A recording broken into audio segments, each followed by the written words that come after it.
When Tomorrow Starts Without Me by David M. Romano.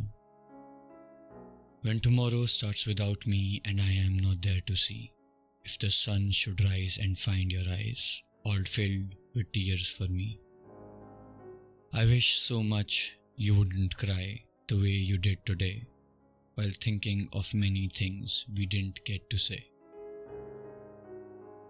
I know how much you love me as much as I love you, and each time you think of me, I know you'll miss me too. But when tomorrow starts without me, please try to understand that an angel came, called my name, and took me by the hand, and said my place was ready in the heaven far above, and I'd have to leave behind all those I dearly love. But as I turned to walk away, a tear fell from my eye. For all my life, I thought I didn't want to die. I had so much to live for, so much left yet to do. It seemed almost impossible that I was leaving you. I thought of all the yesterdays, the good ones and the bad. I thought of all the love we shared, all the fun we had. I wish I could relive yesterday, even just for a while. I'd say goodbye and kiss you and maybe see you smile. But when I fully realized that this could never be, for emptiness and memories would take the place of me, and when I thought of worldly things I might miss come tomorrow, the thought of you, and when I did, my heart was filled with sorrow. When I walked through the gates of heaven, I felt so much at home. When God looked down and smiled at me from his golden throne, he said, "This is eternity, all that I have promised you. Today your life on earth is past, but here starts anew. I promise no tomorrow, but today will always last, since each day is the same. There is no longing for the past. You have been so faithful, so trusting and so true, though there were times you did some things you knew you shouldn't do. But you have been forgiven. Now, at last you're free, so won't you take my hand and share my life with me? So when tomorrow starts without me, don't think we're far apart. For every time you think of me, I'm right here in your heart." A 16-year-old K on a random evening read this poem and was flabbergasted. It arose so many questions, and ever since I have read this poem so many times over. The reason is, I think that this poem captures something that we all eventually face, and that is the reality of death. Instead of seeing it as an end, it takes us through the three phases and breaks them down, not in a religious sense, but in terms of emotions, memories, and the idea of peace. In the first two paragraphs, Mr. David is talking about the living missing you. Because when he says that, "I know how much you love me, as much as I love you. Each time you think of me, I know you will miss me too." And there he is, because once you're gone, there is nothing left after it. So everything that you have left behind is gonna miss you. And I think it brings out a grief that the poem talks on next. But isn't grief just love that has nowhere to go, because now there's just an empty spot there? And to fill those empty spots, we set funerals, traditions, remembrance rituals, and we hold on to them. But have you ever thought, how long will you be remembered for?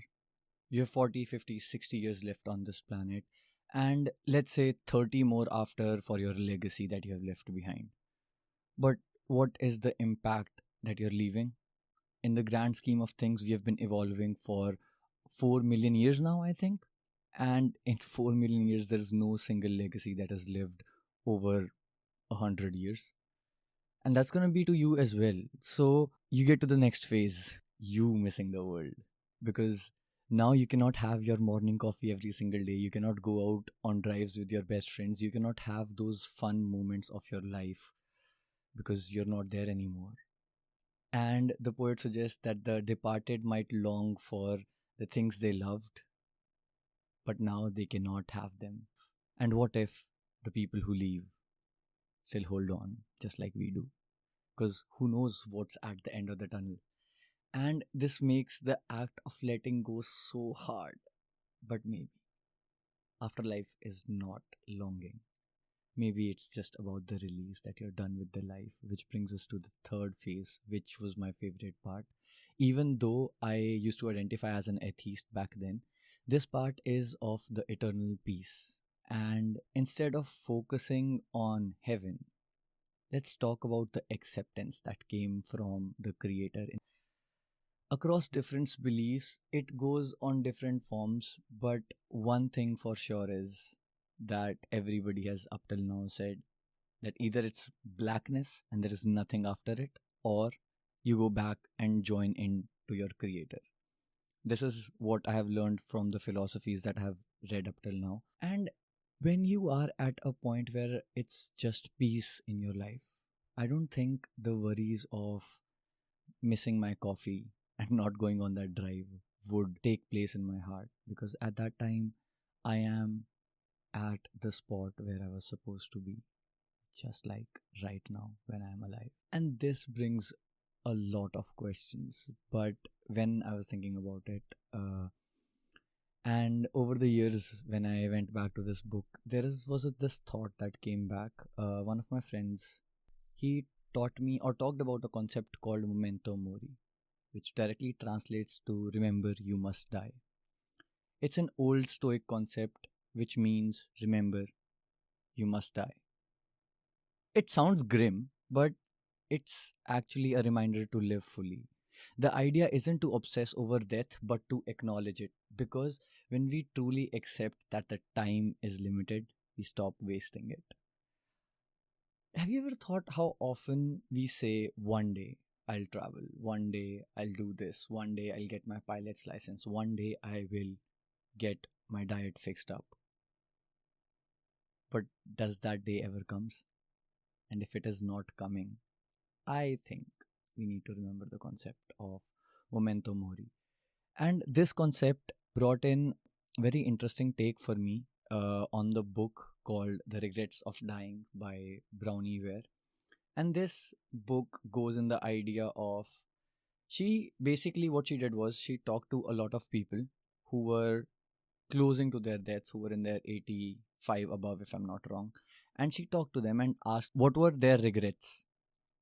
And you'll be surprised that most people didn't say it was success, money, or status.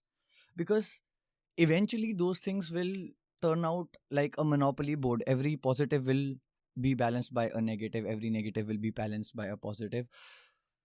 But what truly matters brings out the regrets. And the biggest thing that the book talks about is people wanted to live more authentically.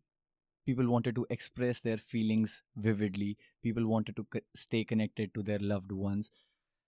They wanted to be happier. And if these are the things that the people regretted when it's too late, what's stopping us from having that fun time right now?